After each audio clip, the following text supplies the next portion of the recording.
एक health sciences किंवा medical, 2 engineering, 3 pharmacy, 11 information technology. आपल्याकडे दुर्दैवाने रिसर्च फील्डला अजिबात महत्व देत नाहीत मुलं. हे खूप वाईट आहे. गेल्या 50 वर्षांमध्ये भारतामध्ये राहिलेला आणि भारतातच शिक्षण घेऊन एकही शास्त्रज्ञ असा नाही ज्याला सायन्सचं नोबेल मिळाले. 12वी झाल्यानंतर मुलींना 3 आणि मुलांना 4 संधी डिफेन्स सर्व्हिसेस मध्ये ऑफिसर म्हणून जाण्याच्या आहेत.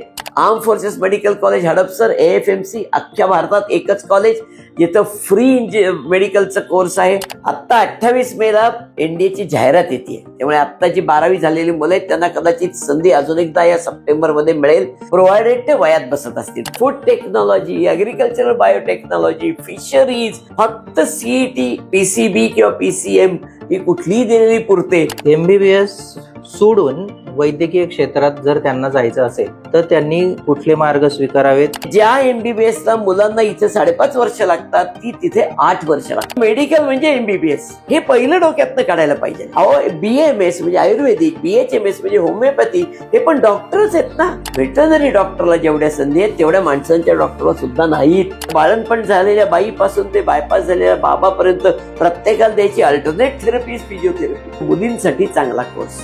कॉमर्सच्या मुलांना कुठल्या कुठल्या मोठ्या संधी आहेत? प्रोफेशनल क्वालिफिकेशन म्हणायचं झालं तर CA, CS आणि CMA. लॉ, वकिली 5 वर्षाचा कोर्स आहे 12वी नंतर आणि त्याच्यामध्ये कोणालाही जाता येतं. कॉमर्सच्या विद्यार्थ्यांनाही जाता येतं 100%.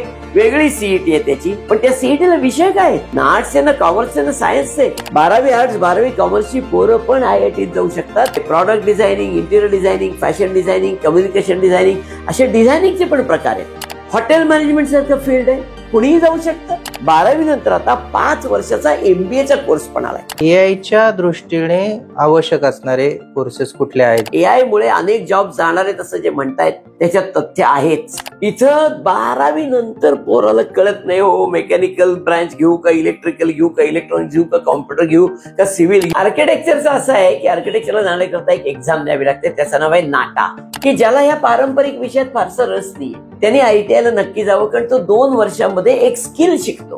12वी नंतर 2 ऑप्शन्स आहेत जे विद्यार्थ्यांना आधी कळले तर जास्त बरं. दॅट इज कॉल्ड एज 12वी नंतर BVOC नावाचा कोर्स आहे, बॅचलर ऑफ व्होकेशनल. मुलींनी असे कुठले कोर्सेस निवडावे की पुढे त्यांना त्या दृष्टीने अधिक सोयीचं ठरेल?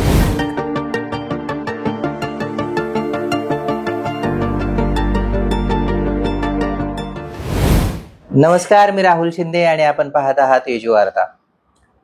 सामाजिक कार्यकर्ते, माहिती अधिकार कार्यकर्ते अशी ओळख असणारे पण विद्यार्थ्यांना, पालकांना करिअरसाठी मार्गदर्शन करणारे करिअर सल्लागार अशी वेगळी आणि महत्त्वाची ओळख असणारे माननीय विवेक वेलणकर सर आपल्याबरोबर आहेत. सर नमस्कार. स्वागत आहे तुमचं तेजू वार्तामध्ये. आता निकाल लागलेले आहेत. विद्यार्थी, पालक यांच्यामध्ये कुठे प्रवेश घ्यावा याबद्दल संभ्रम आहे आणि तुमच्यासारखा योग्य मार्गदर्शक पुण्यात शोधूनही सापडणार नाही अशी परिस्थिती आहे. तर तुम्ही विद्यार्थ्यांना, पालकांना वेगवेगळ्या विषयावर मार्गदर्शन करावं अशी अपेक्षा आहे. आत्ता आर्ट्स, कॉमर्स, सायन्स या तिन्ही शाखांना विद्यार्थी जातात. प्रामुख्याने व्यावसायिक अभ्यासक्रमांना प्रवेश घेणाऱ्या विद्यार्थ्यांची संख्या खूप मोठी आहे. मुलं इंजिनिअरिंग, फार्मसी, मेडिकल आणि आर्किटेक्चर यासह हॉटेल मॅनेजमेंट असे वेगवेगळे कोर्सेस करतात. त्याच्यासाठी CET परीक्षा द्यावी लागते, ती बंधनकारक असते. अनेकांना हे माहिती नसतं, मग नंतर ते लक्षात येतं. तर अशा मुलांना आणि जे बेसिक सायन्सकडे जाऊ इच्छितात किंवा वेगळ्या वाटा निवडू इच्छितात अशा मुलांना काय मार्गदर्शन करता येईल या दृष्टीने आपण संवाद साधणार आहोत. प्रथमतः सायन्स फॅकल्टीकडे जे विद्यार्थी जाऊ इच्छितात अशा विद्यार्थ्यांना करिअरच्या कोणत्या संधी उपलब्ध आहेत या दृष्टीने आपण माहिती द्यावी घेऊन. 10वी नंतर ज्या मुलांना सायन्स ब्रांचकडे जायचंय त्यांना सायन्स मधनं, एक्सक्लुझिव्ह सायन्स मधनं काय मिळतं ते पहिल्यांदा बघूया. एक हेल्थ सायन्सेस किंवा medical, 2 engineering, 3 pharmacy, 4 architecture, 5 agriculture, 6 research field, 7 naval किंवा ज्याला आपण मर्चंट नेव्ही म्हणतो ते, 8 aviation field, 9 defence services, 10 biotechnology आणि 11 इन्फॉर्मेशन टेक्नॉलॉजी. ही 11 फील्ड्स एक्सक्लुझिव्ह सायन्स साईडमधनं मिळतात. याच्या व्यतिरिक्त जी कॉमन आहेत ती पण सायन्सवाल्यांना मिळतात. म्हणजे याच्यामध्ये लॉ असेल किंवा हॉटेल मॅनेजमेंट असेल, मास कम्युनिकेशन असेल, डिझायनिंग असेल, फाईन आर्ट्स असेल किंवा स्पर्धा परीक्षांसाठीचे वाटचाल असेल, इकॉनॉमिक्स असेल, MBA किंवा BBA असेल, हे सगळे फील्ड्स पण सायन्स करणाऱ्या विद्यार्थ्यांना मिळू शकतात. सर आता 12वीचाही निकाल लागलेला आहे आणि 12वी नंतर इमिजिएट मुलं व्यावसायिक अभ्यासक्रमांना प्रवेश घेतात. पण हे सोडून इतर कुठले अभ्यासक्रम आहेत की जिथे मुलांनी प्रवेश घ्यावा असं वाटतं आणि तिथे करिअरच्या मोठ्या संधी उपलब्ध आहेत? आता त्याच्यामध्ये ना आपल्याकडे दुर्दैवाने रिसर्च फील्डला अजिबात महत्व देत नाहीत मुलं. हे खूप वाईट आहे. म्हणजे आज गेल्या 50 वर्षांमध्ये भारतामध्ये राहिलेला आणि भारतातच शिक्षण घेऊन हे झालेला एकही शास्त्रज्ञ असा नाही ज्याला सायन्सचं नोबेल मिळाले. याचं कारण आमच्याकडे रिसर्च ही मानसिकता नाही, ती कुठतरी डेव्हलप झाली पाहिजे. अनेक रिसर्चचे ऑप्शन्स, म्हणजे असं 12वी नंतर आपल्याकडे आयसर सारखी अप्रतिम संस्था आहे की जिथे रिसर्चमध्ये मुलांना जाता येतं, पण त्यांची वेगळी एंट्रन्स आहे. त्याला PCMBA 4 विषयाची एंट्रन्स आहे. ती भुवनेश्वरला नायसर सारखी संस्था आहे ज्यांची नेस्ट नावाची वेगळी एंट्रन्स आहे, ती PCMBची आहे. त्यामुळे जर या क्षेत्रात जायचं रिसर्चच्या, तर आपल्याला ह्या परीक्षा दिल्या पाहिजेत आणि त्यातनं 5 वर्षाचं डायरेक्ट मास्टर ऑफ सायन्स अशी डिग्री त्यातनं मिळते. खूप चांगल्या संधी असतात, पण आपली मुलं खूप कमी जातात. हे दुर्दैव आहे. म्हणजे मराठी मुलं जात नाहीत तिथे. बायोटेक्नॉलॉजी सारखा विषय हा सुद्धा रिसर्चच फील्ड आहे आणि याच्यात जाण्याकरता सुद्धा 12वी नंतर BSc आणि नंतर MSc असे ऑप्शन्स घेता येतातच. पण माझं स्पष्ट मत असं आहे की तेवढ्यावर थांबून काही बायोटेक्नॉलॉजी मधलं करिअर होत नाही. तुम्हाला PhD पर्यंत जावं लागतं भारतात, आणि वेळ पडली तर भारताबाहेर. पण तुम्हाला PhD पर्यंत गेलात तर या विषयात खऱ्या अर्थाने करिअर आहे. कारण संशोधन म्हटल्यावर तिथं मास्टर्सच्या वर थांबून चालत नाही, तिथं तुम्हाला PhD पर्यंत जावं लागतं. आज करोना नंतर जगभरातल्या सगळ्या विद्यापीठांमध्ये प्रचंड फंडिंग आले ते बायोटेक्नॉलॉजी मधल्या रिसर्चसाठी. मायक्रोबायोलॉजी असाच एक सब्जेक्ट आहे सायन्सच्या मुलांना मिळू शकतो जो BSc MScचाच आहे, पण तिथेही PhD पर्यंत जाण्याच्या संधी आहेत आणि तिथेही मोठ्या प्रमाणावर फंडिंग हे युनिव्हर्सिटीज, जगभरातल्या युनिव्हर्सिटीजमध्ये संशोधनासाठी आलेलं आहे. त्यामुळे संशोधन क्षेत्र एक असं आहे की जिथं आमची मुलं जात नाहीत किंवा त्यांचं तेवढं लक्ष नाही. दुसरं आहे डिफेन्स. आत्ता भारत पाक युद्धाचं सगळं जे काय होऊन गेलं त्याच्यानंतर लोकांमध्ये एकदम देशभक्तीचं असं स्फुरण आलंय, पण ते व्हॉट्सअप पुरतं मर्यादित आहे, ते ऍक्च्युअल मध्ये येत नाही. 12वी झाल्यानंतर मुलींना 3 आणि मुलांना 4 संधी डिफेन्स सर्व्हिसेसमध्ये ऑफिसर म्हणून जाण्याच्या आहेत. त्यातली एक arm forces medical college Hadapsar AFMC, अख्ख्या भारतात एकच कॉलेज जिथं फ्री मेडिकलचा कोर्स आहे. 110 मुलं आणि 140 मुली या त्या कॉलेजला जाऊ शकतात दरवर्षी देशभरातनं. आणि NEET याच परीक्षेच्या मार्कावर प्रवेश आहे, वेगळी परीक्षा पण द्यावी लागत नाही. दुसरं आहे NDA, राष्ट्रीय संरक्षण प्रबोधिनी खडकवासला. यांची मात्र सेपरेट एंट्रन्स आहे, ती दर 6 महिन्याला होते. त्या एंट्रन्सला मॅथमॅटिक्स आहे, इंग्लिश आहे आणि जनरल नॉलेज आहे. आत्ता 28 मेला NDAची जाहिरात येते. त्यामुळे आत्ता जी 12वी झालेली मुलं आहेत त्यांना कदाचित संधी अजून एकदा या सप्टेंबरमध्ये मिळेल, प्रोव्हायडेड ते वयात बसत असतील, कारण ते वयाचं त्यांचं एकदम क्रिटिकल आहे. पण ह्या NDA मध्ये जर तुम्हाला प्रवेश मिळाला तर अख्खं तुमचं शिक्षण, राहणं, जेवण, खाण सगळं सरकार टेक केअर करतं आणि नंतर तुम्हाला आर्मी, नेव्ही, एअरफोर्समध्ये ॲज अ ऑफिसर म्हणून ॲब्सॉर्ब करतं. साधारण पॅकेज, हल्ली पॅकेजची भाषा आहे, 12 लाखाचं पॅकेज आहे त्यांना. तिसरा ऑप्शन आहे तो मुलं आणि मुली यांच्यासाठी असलेलं नेव्हल इंजिनिअरिंग. तो इंडियन नेव्हीचं कॉलेज आहे, केरळामध्ये आहे. त्यांच्या कंडिशन्स एवढ्याच आहेत की 12वीला बोर्डाला PCM मध्ये 70% मार्क्स मिळाले पाहिजेत आणि JEE परीक्षा दिलेली असली पाहिजे, JEE मेन्स. मग आलेल्या अर्जाचं शॉर्टलिस्टिंग त्या JEE मेन्सच्या स्कोअरवर करतात आणि मग शॉर्टलिस्टेड कॅन्डिडेट्सचा इंटरव्ह्यू होतो, एक त्याला SSB इंटरव्ह्यू म्हणतात. आणि त्यानंतर सिलेक्ट झालेला मुलगा किंवा मुलगी हे दोघंही त्या इंडियन नेव्हल इंजिनिअरिंग कॉलेजमध्ये जाऊ शकतात. चौथी अपॉर्च्युनिटी मात्र आजही मुलांसाठीच आहे आणि ती आर्मीमधल्या इंजिनिअरिंगची आहे. त्याच्यासाठी कॉलेजेस आहेत. कॉलेज ऑफ मिलिटरी इंजिनिअरिंग पुण्यात खडकीला आहे, एक महूला मध्य प्रदेशात आहे आणि तिसरं कॉलेज हैदराबादला आहे. या सगळ्या कॉलेजच्या एंट्रीसाठी बेसिक कंडिशन आहे की किमान 60% मार्क बोर्डाला PCM मध्ये मिळाले पाहिजेत आणि त्या मुलांनी जेई मेन्स दिलेली असली पाहिजे. मग आलेल्या अर्जांचं जेई मेन्सच्या स्कोअरवर शॉर्टलिस्टिंग होतं आणि त्या मुलांना इंटरव्ह्यूला बोलवलं जातं. त्या इंटरव्ह्यूतनं थ्रू झालेल्या मुलांना CME मध्ये कॉलेज ऑफ मिलिटरी इंजिनिअरिंगमध्ये प्रवेश मिळतो. हे इंजिनिअरिंग 5 वर्षाचं आहे. पहिलं वर्ष बेसिक मिलिटरी ट्रेनिंग, पुढची 4 वर्ष रीतसर इंजिनिअरिंग आणि नंतर त्या मुलांना आर्मीमध्ये इंजिनियर म्हणून ॲब्सॉर्ब केलं जातं. इतक्या छान संधी आहेत, चांगली करिअर्स आहेत, देशप्रेम आहे, देशसेवा आहे आणि वरनं चांगलं पॅकेजेस पण आहेत. पण आपली मुलं सापडत नाही तिथं. यातल्या 3 इन्स्टिट्यूट्स AFMC असो, CME असो किंवा NDA असो ह्या महाराष्ट्रात आहेत, पण मराठी मुलं तिथं अभावाने सापडतात. हे आपलं दुर्दैव आहे. त्यामुळे अशा करिअर्सकडे पण बघायला पाहिजे. ॲग्रिकल्चर सारखं करिअर आहे की जिथे food technology, agricultural biotechnology, fisheries असे वेगवेगळे ऑप्शन्स आहेत. फक्त CET, PCB किंवा PCM ही कुठलीही दिलेली पुरते असे ॲग्रिकल्चरसाठीची रिक्वायरमेंट आहे. पण तिथेही आमच्या मुलांचं म्हणावं तेवढं लक्ष नाही. विशेषतः शहरी भागातली मुलं तर ॲग्रिकल्चर आपला काही संबंध नाही अशा कुठल्या तरी मानसिकतेत आहेत. मर्चंट नेव्ही सारखा ऑप्शन आहे की ज्याच्यामध्ये विद्यार्थ्यांना आज सगळ्या जगाचा कारभार हा जहाजाच्या माध्यमातून व्यापार चालतो आणि त्याच्यावर लागणारी सगळी मॅनपॉवर ही मर्चंट नेव्हीतनं येते. त्याच्यासाठी एक जशी इकडं CET आहे तशी त्यांची IMUची एक CET आहे. ती परीक्षा दिली की तुम्ही क्वालिफाय झालात तर तुम्हाला सगळी मर्चंट नेव्हीची कॉलेज ओपन आहेत आणि मग त्याच्यामध्ये 3 वर्षाचा BSc नॉटिकल सायन्स आहे, 4 वर्षाचा इंजिनिअरिंगचा कोर्स आहे. पण ह्यातही नंतर चांगल्या अपॉर्च्युनिटी मिळू शकतात. पण लक्ष नाही मुलांचं या वेगवेगळ्या अपॉर्च्युनिटीजकडे. हा खरा प्रॉब्लेम आहे. सर, तुम्ही आत्ता मुद्दा मांडलात की मुलांचं लक्ष नाही.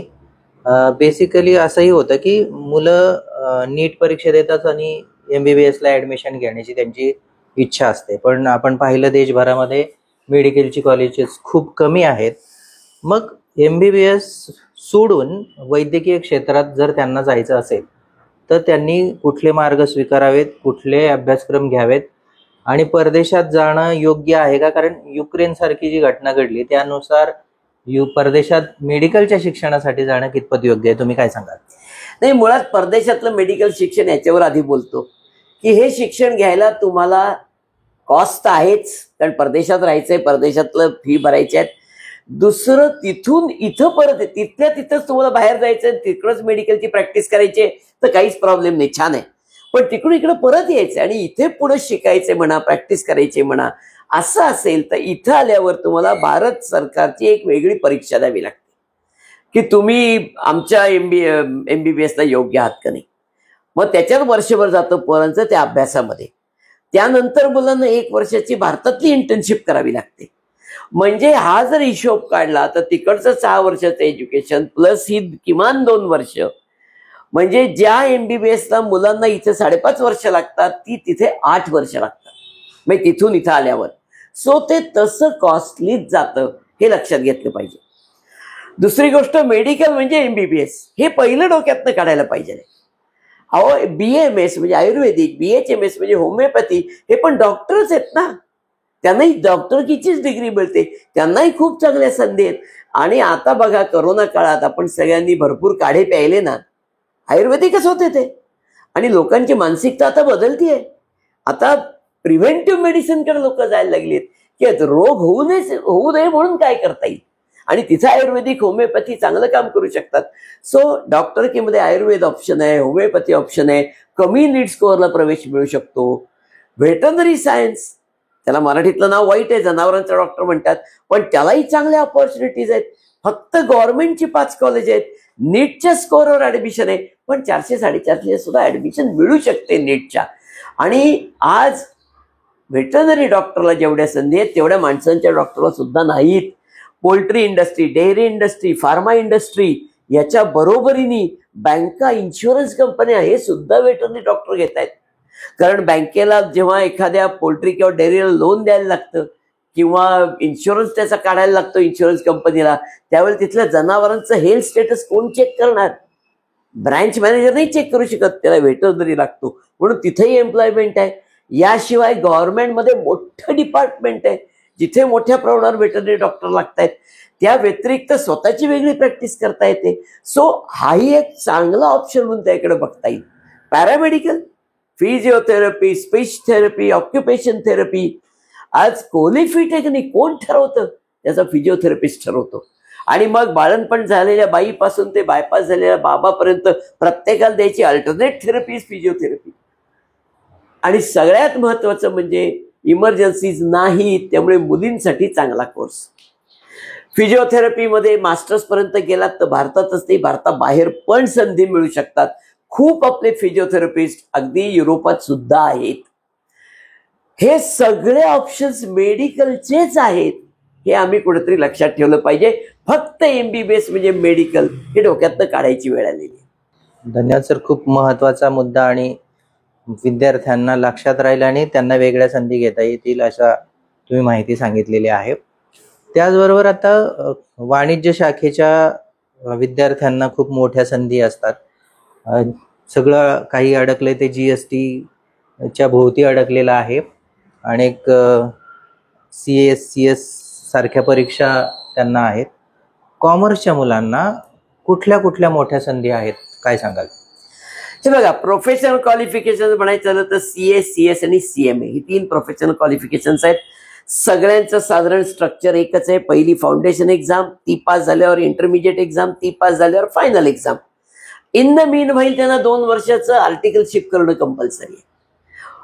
ह्या कोर्सेसमध्ये आईन्स्टाईन लागत नाही. इथे फक्त कुतू किंवा गासू विद्यार्थी पाहिजेत, जे कष्ट करायला तयार आहेत असे विद्यार्थ्यांना इथं सक्सेस आहे. कारण यांचं सक्सेस रेट कमी आहे हे मान्यच केलं पाहिजे. म्हणजे साधारण प्रिलिमिनरी किंवा ती जी फाउंडेशन एक्झाम आहे त्याचा 30% आसपास आहे. जी इंटरमिजिएट एक्झाम आहे त्याचा 17 to 18% आहे. जी फायनल एक्झाम आहे त्याचा 10 to 11% हा रिझल्ट आहे. म्हणजे याचा अर्थ 90% पोरं नापास होतात. त्यामुळे कॉमर्समध्ये गेल्यावर फक्त हे प्रोफेशनल क्वालिफिकेशन्सच आहेत असं मानण्याचं काही कारण नाही, कारण ती सगळ्यांना करता येणं शक्य नाही. मग अजून काय अवेलेबल आहे? लॉ, वकिली, 5 वर्षाचा कोर्स आहे 12वी नंतर, आणि त्याच्यामध्ये कोणालाही जाता येतं, कॉमर्सच्या विद्यार्थ्यांनाही जाता येतं 100%. वेगळी CET आहे त्याची. पण त्या CETला विषय काय आहेत? ना आर्ट्स आहे, ना कॉमर्स आहे, ना सायन्स आहे. English, general knowledge, reasoning ability किंवा लॉजिक आणि general mathematics up to 10th. बाकी काहीच नाही. ज्यातनं विद्यार्थी लॉमध्ये जाऊ शकतात. 5 वर्षाचा कोर्स आहे, पण त्यानंतर विद्यार्थ्यांना स्वतःची प्रॅक्टिस चालू करण्यापासून ते एखाद्या वकिलाकडे असिस्टन्सी करण्यापर्यंत सगळ्या गोष्टी करता येतात. अजून ऑप्शन डिझायनिंगचा आहे. आज सगळ्यांना वाटतं IITत जायचंय, IIT Mumbai, IIT Delhi, IIT Guwahati, म्हणजे आपल्याला सायन्सलाच गेलं पाहिजे, JEE मेन्स दिली पाहिजे, JEE ॲडव्हान्स दिली पाहिजे, त्याच्यात नंबर आला तर IIT दिसते. रॉंग. 12वी आर्ट्स 12वी कॉमर्सची पोरं पण IITत जाऊ शकतात. कारण 5 IITs, IIT मुंबई, दिल्ली, गुवाहाटी पासून 5 IITsनी डिझायनिंग स्कूल चालू केलंय, ज्याची वेगळी एंट्रन्स असते, ज्याचा JEEशी संबंध नाही. या एंट्रन्समधनं तुम्ही थ्रू झालात तर तुम्हाला IITs मधनं तुम्हाला डिझायनिंग कोर्स करता येऊ शकतो. त्याच्यामध्ये product designing, interior designing, fashion designing, communication designing असे डिझायनिंगचे पण प्रकार आहेत. आणि हे तुम्ही करू शकता. आणि मग डिझायनिंग वाईज जायचं तर फक्त IITच नाही, NID national institute of designing Ahmedabad, NIFT national institute of fashion technology Navi Mumbai सकट 6 ठिकाणी आहे. यांच्या प्रत्येकाचे एंट्रन्स वेगळे आहेत. आणि तिथं बघतात काय तर तुमची क्रिएटिव्हिटी आणि तुमची स्केचिंग स्किल्स, एवढ्या 2च गोष्टी बघतात, बाकी काही पाहत नाहीत. सो ह्या गोष्टी ज्यांच्याकडे आहेत त्यांना डिझायनिंग सारखं field in spite of arts commerce branch हे उपयोगी पडतं किंवा हे मिळवता येतं. हॉटेल मॅनेजमेंट सारखं फील्ड आहे, कुणीही जाऊ शकतं. आर्ट्स कॉमर्स सायन्स 12वी नंतर त्यांची एंट्रन्स आहे वेगळी. त्या एंट्रन्सला विषय English, general knowledge, reasoning ability किंवा लॉजिक, जनरल मॅथमॅटिक्स, बाकी काही नाहीच आहे. सेंट्रल लेवल किंवा नॅशनल लेवलच्या हॉटेल मॅनेजमेंट इन्स्टिट्यूट्स वेगळ्या, त्यांची एक्झाम वेगळी. स्टेट लेवलच्या हॉटेल मॅनेजमेंट इन्स्टिट्यूट्स वेगळ्या, त्यांची एक्झाम वेगळी. विषय हेच, हॉटेल मॅनेजमेंटमध्ये जाणाऱ्या विद्यार्थ्यांना उत्तम एम्प्लॉयमेंट आणि सेल्फ एम्प्लॉयमेंटच्या ऑपॉर्च्युनिटी आहेतच. पण एक गोष्ट फक्त थोडी क्रिटिकल आहे, ती लक्षात घेतली पाहिजे की इथे प्रचंड कष्ट आहेत. घड्याळ बघून चालत नाही. आता ही काय 10 वाजले, मला घरी जायचं असलं काही तिथं चालत नाही. जोपर्यंत तुमचा कस्टमर आहे तोपर्यंत तुम्हाला थांबलंच पाहिजे. आणि म्हणून वेळेला 12, 14, 16, 18 तास सुद्धा फिजिकल कष्ट करण्याची तयारी, हे या हॉटेल मॅनेजमेंटचं सगळ्यात महत्वाचं वैशिष्ट्य आहे. BBA MBA, अनेक विद्यार्थ्यांना MBA करायचंय, त्याचा मार्ग एक तर BBA आहे, 12वी नंतर कोणालाही करता येतो. अन्यथा 12वी नंतर आता 5 वर्षाचा MBAचा कोर्स पण आलाय. अगदी IIM आलाय. IIM Indore, IIM Rohtak, IIM Jammu, IIM Bodhgaya, अशा IIMs मध्ये हा 12वी नंतर 5 वर्षाचा MBAचा कोर्स आहे. मात्र वेगळी एंट्रन्स एक्झाम द्यावी लागते. एंट्रन्स एक्झामला विषय काय? English, general knowledge, reasoning ability किंवा डाटा सफिशियन्सी, जनरल मॅथमॅटिक्स. म्हणजे परत एकदा जे विषय मगाशी बघितले तेच इथं आहेत, पण तुम्हाला MBA करता येऊ शकतं.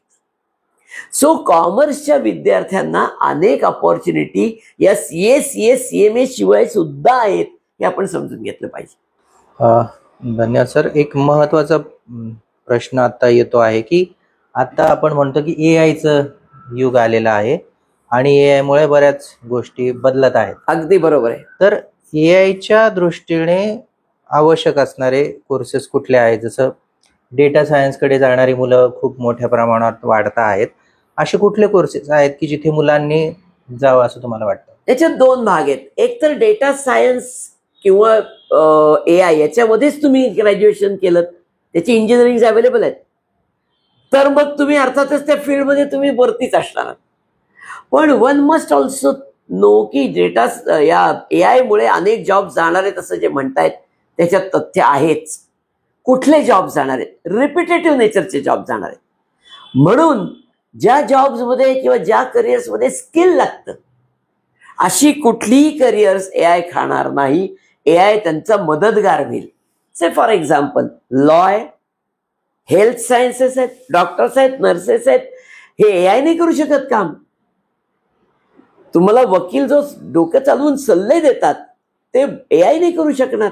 हॉटेल मॅनेजमेंट, अहो अजून कॉम्प्युटरमधलं इडली सांबार खाली नाही पडत, ते कोणाला तरी तयारच करावं लागतं. म्हणजे हॉटेल मॅनेजमेंट, हॉस्पिटॅलिटी मॅनेजमेंट किंवा कलिनरी आर्ट्स हे सगळे साधारण इक्वल आहेत. या करिअर्समध्ये प्रॉब्लेम नाही. त्याच्या जोडीला जे स्किल एज्युकेशन आहे, म्हणजे ITI, इंजिनिअरिंग डिप्लोमा, यातनं जे स्किल एज्युकेशन दिलं जातं त्यांना तर काहीच प्रॉब्लेम नाही. म्हणजे आज पंखा बिघडलाय म्हणून दुरुस्त करायचा आहे, नवीन बसवायचा आहे, हे काम कॉम्प्युटर नाही करू शकणार, AI नाही करू शकणार, याला माणूसच लागेल. या सगळ्या फील्ड्समध्ये कुठेतरी AI हा असिस्टंट होऊ शकतो त्या फील्डमध्ये काम करणाऱ्या माणसाचा, आणि त्याच्या उपयोगाने त्यांचं डे टू डे काम हे जास्ती सोपं आणि सुकर होऊ शकतं. सर, अनेक विद्यार्थी इंजिनिअरिंगला जाण्याचा सोपा मार्ग शोधतात. MSBTचे पण कोर्सेस आहेत आणि डायरेक्ट सेकंड इयरचा पण ऑप्शन असतो. तर डायरेक्ट सेकंड इयरचा ऑप्शन घेणं योग्य आहे की आपल्या CETच्या माध्यमातून इंजिनिअरिंगला जाणं योग्य आहे, यावरती काय सांगाल? कसं आहे, एक लक्षात घ्या, कुठल्याही गोष्टीचे फायदे तोटे दोन्ही असतात. उद्या तुम्ही डिप्लोमा इंजिनिअरिंगला जाण्याचे फायदे काय तेही पाहिले पाहिजेत. फायदा पहिला म्हणजे तुम्हाला ज्या ब्रांचमधून डिप्लोमा केला त्याच ब्रांचमध्ये डिग्री करणार असाल तर डिग्रीचा कोर्स सोपा जातो. दुसरा फायदा, ज्या मुलांना डिप्लोमा इंजिनिअरिंग झाल्यानंतर वाटतं की आपलं शिक्षण हे फार झालं एवढंच, त्यांना डिप्लोमा इंजिनिअरिंग हे प्रोफेशनल क्वालिफिकेशन आहे. त्यांना प्रायव्हेट सेक्टर पासून गव्हर्नमेंट, सेमी गव्हर्नमेंट पर्यंत सगळीकडे एम्प्लॉयमेंट आहे डिप्लोमाच्या जोरावर. सो हे फायदे आहेतच, पण तोटे काय हेही बघितले पाहिजेत. तोट्यांमध्ये पहिलं आहे नंबर ऑफ सीट्स. जर 12वी नंतर कॉलेज ऑफ इंजिनिअरिंग पुणे COEPला तुम्हाला मेकॅनिकल इंजिनिअरिंगला 100 सीट्स अवेलेबल असतील, तर डिप्लोमा पूर्ण करून डायरेक्ट सेकंड इयरला जाणाऱ्यांसाठी फक्त 10 सीट्स आहेत, 10%. दुसरं, इथं 12वी नंतर पोराला कळत नाही हो मेकॅनिकल ब्रांच घेऊ का इलेक्ट्रिकल घेऊ का इलेक्ट्रॉनिक्स घेऊ का कॉम्प्युटर घेऊ का सिव्हिल घेऊ कळत नाही 12वी नंतर. इथं 10वी नंतरच निवडायचंय. काय कळणार हो त्याला. मग कोणीतरी सांगतं आमकी ब्रँच घे आणि ते घेतं म्हणजे त्याच्या आयुष्याचा निर्णय कोणीतरी दुसऱ्यांनी घेतलेला असतो बिकॉज तो त्यावेळेला तो घेऊच शकत नाही. म्हणजे हा त्यातला अजून एक तोटा. तिसरा तोटा म्हणजे मुलांना वाटतं डिप्लोमाच्या मार्गाने जाणं फार इझी आहे, कॉम्पिटिशन नाही. हे उलट आहे. डिप्लोमाच्या मार्गाने जायला सगळ्यात जास्त कॉम्पिटिशन जी स्टेट वाईडच आहे परत एकदा. आणि मग डिप्लोमाला जाताना तुम्हाला जर तेवढेच कष्ट करावे लागणार असतील तर 11वी-12वी काय वाईट. कारण आज कॉलेज ऑफ इंजिनिअरिंग पुणेमध्ये जर डिप्लोमा झालेल्या विद्यार्थ्याला डायरेक्ट सेकंड इयर इंजिनिअरिंगला ऍडमिशन पाहिजे तर त्याला किमान 95% मार्क लागतील डिप्लोमाच्या शेवटच्या वर्षाला. म्हणजे कॉम्पिटिशन चुकतच नाही हे आपल्याला समजून घेतलं पाहिजे. सो मी फायदे तोटे दोन्ही सांगितलेत. शेवटी निर्णय पालक आणि विद्यार्थ्यांनीच करायचा. सर आत्ता ओझर तर तुम्ही लॉचा एक विषय हाताळलात. स्पेसिफिक लॉ करायचा असेल काही मुलांना तर 12वी नंतरही आहे आणि नंतर ग्रॅज्युएशन नंतरही आहे. तर ज्यांना 12वी नंतर लॉ करायचं असेल त्यांनी या दृष्टीने विचार करून कसा निर्णय घ्यावा काय सांगाल. नाही मी मगाशी म्हणलो तसं ब्रांच कुठली आणि काहीच फरक पडत नाही. आर्ट्स कॉमर्स सायन्स कोणचंही पोरग लॉला जाऊच शकतं. लॉ मध्ये पण एंट्रन्स आहेच. त्याच्यात पण 2 एंट्रन्स आहेत. म्हणजे इंजिनिअरिंग मध्ये जसं IIT इज द बेस्ट तसं लॉ मध्ये national law schools are the best. 25 आहेत देशात, काही फार नाही आहेत आणि त्यातली 3 महाराष्ट्रात आहेत, औरंगाबाद, मुंबई आणि नागपूर. आता ह्या कॉलेजमध्ये ऍडमिशन पाहिजे असेल तर या सर्व नॅशनल लॉ स्कूल्सची एकत्र एंट्रन्स होते. त्याला क्लॅट असं म्हणतात. विषय काय English, general knowledge, reasoning ability, general mathematics, same सोपे विषय. मग त्याच्यातनं तुम्ही तिकडं निवडलं गेलात तर तुम्हाला देशातलं सर्वोत्कृष्ट लॉचं एज्युकेशन मिळू शकतं. अदरवाईज महाराष्ट्रातली जेवढी तमाम लॉ कॉलेजेस आहेत त्या सगळ्यांची मिळून एक CET होते, त्याला लॉ CET असं म्हणतात. त्या CET मध्ये English, general knowledge, reasoning ability, general mathematics आणि लिगल ॲप्टिट्यूड एवढेच विषय आहेत. पण त्या CETतनं आपल्याला चांगल्या चांगल्या लॉ कॉलेजमध्ये प्रवेश मिळू शकतो हे विद्यार्थ्यांनी लक्षात ठेवलं पाहिजे. मी CET देणं आवश्यक आहे. सर CET ही राज्याची पण असते. तर राज्याच्या CETच्या माध्यमातून लॉला जायचं असेल, आर्किटेक्चरला जायचं असेल तर आर्किटेक्चरच्या काय संधी आहेत काय सांगाल. आर्किटेक्चरचं असं आहे की आर्किटेक्चरला जाण्याकरता एक एक्झाम द्यावी लागते. त्याचं नाव आहे नाटा. यांचं फार चांगली ही एक्झाम. कारण ही ना दर आठवड्यात परीक्षा घेतात. ज्याला जेव्हा बसायचं तेव्हा बसा. आता जुलै 25 पर्यंत चालू राहील. त्यामुळे कधीही बसा त्या परीक्षेला. 3 वेळा बसू शकता आणि मग बेस्ट ऑफ 3 घेणार आहेत ते. सो तुम्हाला चान्स आहेच. आर्किटेक्चर हे प्रोफेशन हे लक्षात ठेवा लॉ सारखंच. त्यामुळे तिथं नोकऱ्यांचं प्रमाण कमीच आहे. आपण किती करतो, आपलं कौशल्य किती याच्यावर आपलं इन्कम ठरणार आहे.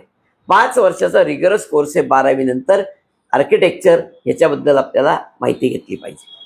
सर आता NEP मुळे आंतरविद्याशाखीय धोरण स्वीकारलेलं आहे. तर आंतरविद्याशाखीय अभ्यासक्रम की ज्यांना कुठली शाखा नाही असे कुठले अभ्यासक्रम आहेत की ज्या दृष्टीने आता जे आपण बेसिक चर्चा करतो जी मुलांना माहिती आहेत असे वेगळे अभ्यासक्रम कुठले आहेत असे काय सांगाल. आता काय झालंय पूर्वी लिबरल आर्ट्स होतं. आता लिबरल आर्ट्सचं थोडंसं स्वरूप हे NEP मध्ये येत आहे. म्हणजे आतापर्यंत काय होतं मुलांना ठरलेल्या बास्केट उचलायला लागायच्या.